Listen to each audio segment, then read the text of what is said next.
फिर जब हराम महीने बीत जाएं तो मुशरिकों को जहां कहीं पाओ कत्ल करो और उन्हें पकड़ो और उन्हें घेरो और हर घात की जगह उनकी ताक में बैठो। मुशरिक यहाँ लिखा है, मुशरिक का मतलब होता है जो मूर्ति की पूजा करते हैं। मुसलमान तो मूर्ति की पूजा नहीं करता, हिंदू करता है ना। ईसाई भी मूर्ति की पूजा नहीं करता, हिंदू करता है। तो हिंदू के लिए लिखा है कि जहां कहीं पाओ वहां घात करो, वहां कत्ल करो, वहां मारो। संख्या 5 फैजन सलकल असरुल हुरुम फक्तुल मुशरिकीना है सुवयतुमुहुम। रेगुलेशन कुरान के हिसाब से है, मैं समझता हूं और किसी के हिसाब से नहीं होगा, है ना। कुरान का सूरा अन्निसा आयत संख्या 101। मौलवी जी ध्यान दीजिएगा, इनल काफिरीन कानू लकुम अदुव्वा मुबीना। इसका हिंदी में अर्थ होता है कि बेशक ये काफिर तुम्हारे खुले दुश्मन है। अस्सलामु अलैकुम वरहमतुल्लाहि वबरकातुहू। उम्मीद है आप हज़रात खैरियत से होंगे। अल्लाह ताला आपको खुश रखे, शाद व आबाद रखे। कुरान कहता है कि काफिरों को जहाँ पाओ वहाँ उन्हें कत्ल कर दो। ये एतराज़, ये सवाल आज की डेट में अक्सर, सबसे पहले तो ये सवाल एक्स मुस्लिम्स की जानिब से उठाया जाता था, और उन लोगों को सुनकर आज हमारे मुल्क हिंदुस्तान के अंदर बहुत से हमारे जो हिंदू भाई बहन हैं वो इस तरह के सवालात उठाते हैं कि कुरान कहता है जब पाक महीने गुजर जाएं तो काफिरों को जहां पाओ वहां कत्ल करो। फिर उसके बाद इस आयत को पढ़कर मीडिया के सामने, आवाम के सामने इस तरह के सवाल पैदा किए जाते हैं कि इस्लाम एक ऐसा मज़हब है जो अपने अलावा हर किसी को कत्ल करने की बात करता है, जो तशद्दुद की बात करता है, जो जुल्म व बर्बरियत की बात करता है, जो कुरान के अंदर ये कहता है कि काफिर जो हैं वो तुम्हारे खुले हुए दुश्मन हैं, तुम उन काफिरों को जहाँ पे पाओ वहाँ उन्हें कत्ल कर दो। बहुत से हमारे मुसलमान भाई भी इस तरह के होते हैं जो वो इन एक्स मुस्लिम्स को जब सुनते हैं, उनके इस सवाल को सुनते हैं और कुरान की इस आयत को जब वो देखते हैं कि कुरान कहता है कि जब पाक महीने गुजर जाएं तो जहाँ पाओ उन्हें वहाँ कत्ल करो जाकर, फिर वो बग़ैर तहक़ीक़ किए हुए और इस आयत का जो बैकग्राउंड है, जो पस मंज़र है, उसे समझे बगैर वो समझ लेते हैं कि कुरान जो है वो काफिरों को मारने की बात कर रहा है। लेकिन इस वीडियो के अंदर इसी सवाल का जवाब मुफ्ती यासिर नदीम अल-वाजिदी साहब ने बहुत अच्छा एक्सप्लेन किया है इस चीज़ को।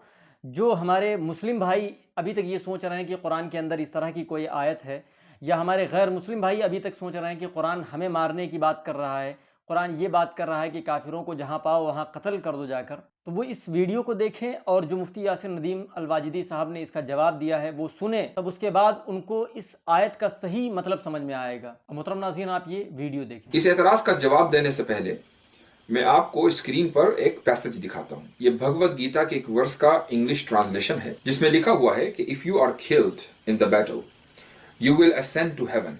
अगर तुम जंग में मारे गए तो तुम जन्नत में पहुंच जाओगे। On the contrary, if you win the war you will enjoy the comfort of earthly kingdom. और अगर तुम जंग में जीत गए तो तुम्हें दुनिया की हुकूमत मिल जाएगी। Therefore get up and fight with determination.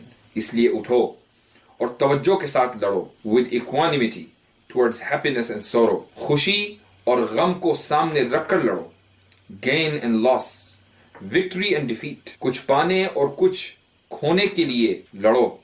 जीत और हार को जहन में रखकर लड़ो। This way you will not इनकर एनी सिन। अगर ऐसा करोगे तो तुम गुनाह से महफूज रहोगे। ये जो पूरा पैसेज है ये भगवत गीता का है, लेकिन हम कभी भी ये एतराज नहीं करेंगे कि भगवत गीता में लोगों को उकसाया गया है कि वो जंग करें, एक दूसरे को मारें। हमें ये एतराज करने का कोई हक नहीं है, इसलिए कि हर पैसेज का कोई ना कोई कॉन्टेक्स्ट होता है। ये जो पैसेज मैंने आपके सामने पढ़ा है, गीता की ये जो वर्स मैंने आपके सामने पढ़ी है, इसका भी कोई ना कोई कॉन्टेक्स्ट है। हमें मालूम है कि गीता में जिस जंग का जिक्र है वो अच्छाई की बुराई के खिलाफ जंग है, और अच्छाई की बुराई के खिलाफ जो जंग होती है वो अच्छी ही होती है, हमें मालूम है। इसलिए आप किसी भी मुसलमान को गीता के ऊपर या वेदों के ऊपर या किसी और मजहबी किताब के ऊपर एतराज करते हुए नहीं देखेंगे।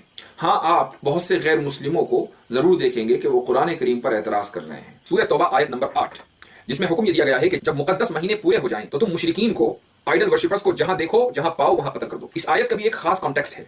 अगर उस कॉन्टेक्स्ट से और आप हट जाएंगे, निगाह हटा लेंगे, तो आपको जो मिसअंडरस्टैंडिंग इस शख्स ने क्रिएट की है, वो मिसअंडरस्टैंडिंग आपके जहन में होना लाजमी है। जब मोहम्मद सल्लल्लाहु अलैहि वसल्लम 8 साल मदीने में रहकर मक्का वापस गए हैं, अपने शहर को उन्होंने हासिल किया है, तो वहां पर कुछ मुशरिकीन, कुछ आइडल वर्शिपर्स जो मुसलमानों के दुश्मन थे और जिनके साथ पहले से एक मुआहिदा और पीस ट्रीटी थी, वो अभी वहीं पर मौजूद थे। लेकिन उन्होंने पीस ट्रीटी को खत्म कर दिया था। जब तक कि गैर मुस्लिमों की मुसलमानों के साथ पीस ट्रीटी रही है, मुसलमानों ने उसका एहतराम किया है। لیکن جب غیر مسلموں نے اس ٹریٹی کو توڑ دیا تو اب یہ حکم آیا کہ یہاں پر وہ مشرکین اور وہ غیر مسلم کے جنہوں نے مسلمانوں کے ساتھ دشمنی بھی کی ہے اور پیس ٹریٹی کو توڑا بھی ہے، انہیں اب یہاں رہنے کا کوئی حق نہیں ہے، وہ یہاں سے چلے جائیں، اور ان کے پاس 4 مہینے ہیں، یہ 4 مقدس مہینے آنے والے ہیں، ان 4 مہینوں کے اندر اچھا ہے کہ وہ نکل جائیں، اگر نکل جائیں گے تو وہ محفوظ رہیں گے، اگر وہ وہیں رہیں گے اسی مسلم ٹیریٹوری میں رہیں گے اور مسلمانوں کے ساتھ دشمنی بھی کرتے رہیں گے اور ان کے ساتھ کوئی امن معاہدہ بھی نہیں ہے، تو ظاہر ہے کہ مسلمانوں کو اختیار دیا گیا ہے کہ وہ ان کو قتل کریں، چونکہ دیش دروہیوں کا اور ملک کے خلاف اعلان جنگ کرنے والوں کا علاج ہر ملک میں یہی ہے، وہ لوگ جو ملک کے خلاف، ملک کے قانون کے خلاف اور کسی بھی ملک کی سلامتی کے خلاف جنگ کرتے ہیں، اس ملک میں ان کا علاج کیا ہے؟ ہمارے ملک میں بھی ایسے لوگوں کا علاج پھانسی ہے، ایسے لوگوں کا علاج سزائے موت ہے، اور آج پوری دنیا کے اندر اس کو ایکسیپٹ کیا جاتا ہے، تو پھر قرآن کریم پر اور مسلمانوں پر اعتراض کیوں؟ ویڈیو آپ نے دیکھ لی.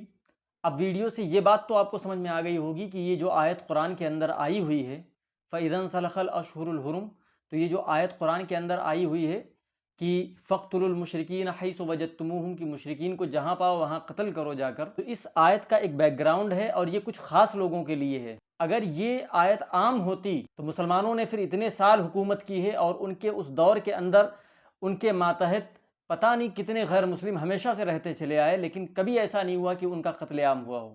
تو یہ آیت پڑھ کر صرف اور صرف دھوکہ دیا جاتا ہے، جبکہ اس آیت کا مطلب کچھ اور ہے. اب ملتے ہیں کسی نئی ویڈیو میں، تب تک کے لیے اللہ حافظ.